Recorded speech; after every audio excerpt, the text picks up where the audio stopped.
Representative Wand. Thank you, Mr. Speaker. Colleagues, today I rise in my second remonstrance because, quite frankly, there is no place else to go.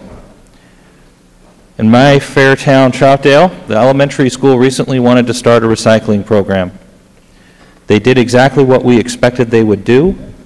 They went to Metro and they asked for help, and Metro turned them down cold. And the reason why Metro turned them down cold is part and parcel of the reason why I have such misgivings about Metro, and I'd like to explain.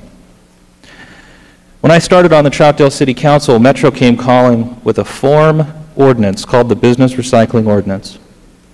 It required our businesses, no matter the size, to prove that they were recycling. And if they refused, they would be subject to penalties. So in my naivete in this work session, I asked the Metro representative, well, what recycling rate are you trying to achieve in the Metro area?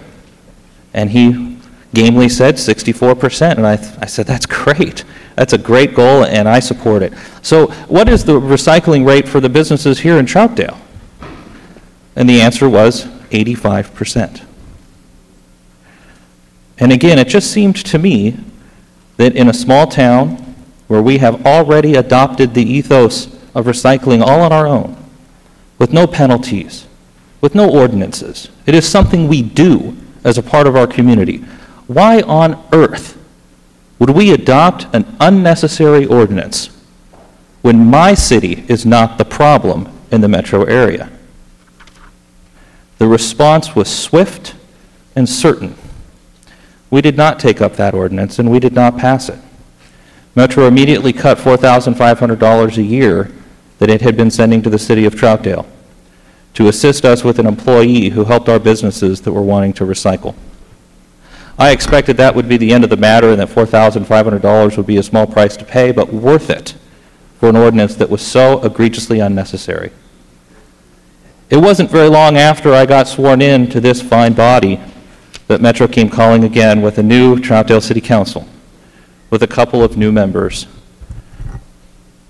Not to be outdone, they asked the Department of Environmental Quality to send a letter to the City Council threatening them as well, saying that they were out of compliance, which I responded to.